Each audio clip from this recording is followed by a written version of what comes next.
Hi, I'm Vaughn Daly. Today is the 20th of March, 2024, and I want to talk a little bit about spiritual warfare today. And the reason I want to talk about it is it has come up in conversation with me and quite a few of my friends recently. And I just want to talk a little bit about how important it is to realize the battle we are facing today. You know, we were born into spiritual battle, into a fallen world. Even though when we were born, I was born in 1966, things in the United States were pretty good. But there were nefarious things already beginning to happen, such as no prayer in school, passed by the Supreme Court, I think in 1963. But it's been going on for a long time, even way before then.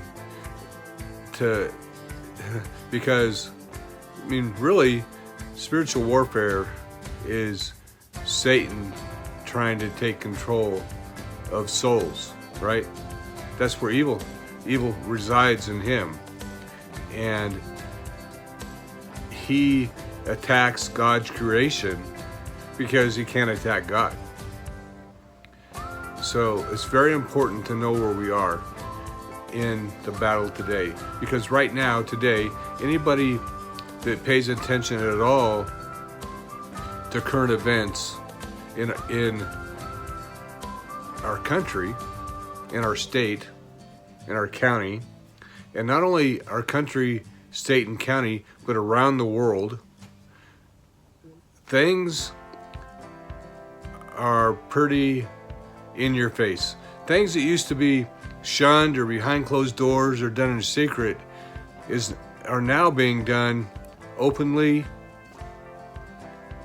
It's like we have to accept it because for whatever reason. Well, if it's a sin, we cannot accept it, right? When we talk about spiritual warfare, you have to realize, I hope you realize, that the battle is not to save our country. The battle is not to save this world. It's already written that this world will end and it'll be a new heaven and a new earth at some point. The battle is to save souls. That's what the battle is really about. I mean, spiritual warfare, if you are active and proactive in glorifying God, there's going to be somebody that will, because of what you do and Jesus in you, that they see, you'll have an influence on eternity for them, either in heaven or in hell. Have you ever thought about it like that? You know, we've been equipped for spiritual warfare. God gave us, each one of us, spiritual gifts. And if you don't know what the gifts are, you can find them in 1 Corinthians 12, I think.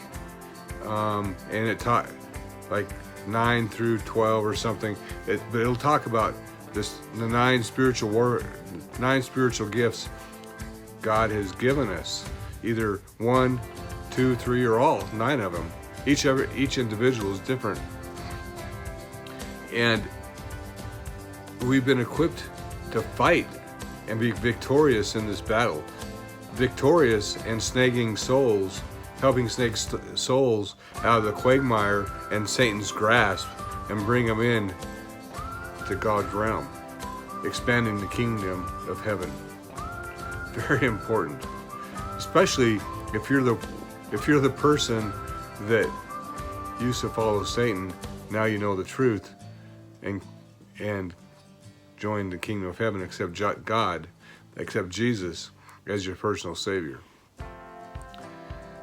So, first of all, I want to say we must know our enemy, right? We must know our enemy. We must know that he has come, Satan has come to kill, steal, and destroy. Jesus talks about that in John 10:10. Satan has come to kill, steal, and destroy. But Jesus says, I came to give life and life more abundantly. We have to know our enemy and how he works. He's a father of lies and never knew the truth. He loves deception. We have to know that. We have to know that. We have to be prepared. How do we prepare? We have to be knowledgeable. We have to know the Bible. Especially if you don't know anything about spiritual warfare, read Ephesians chapter 6. But it doesn't stop there. Read the Bible, the whole Bible. Realize Satan's real. Realize that demons are real. Realize there's evil in this world that tries to stop us, that it's been going on for a long time. And realize that of the gifts God gave you for spiritual warfare, don't fall into the trap to use those gifts for self-satisfaction or self-glorification. They're given to you to expand the kingdom of heaven and to glorify God. Okay? And Satan loves to see somebody to use those gifts for themselves and then thank God for them, right? Just think about what you're doing and how you're using them, because it's very important. Okay? So it's a little bit about spiritual warfare, because it's a big topic. But as we enter this, not even as we enter it, as we continue to fight this battle, because the battle is real, you must realize what we're up against. You must take your active part to defeat the enemy from taking the souls that really belong to Jesus, to God the Father, right? Okay, that's what I wanted to talk about today. I hope you always walk in the truth.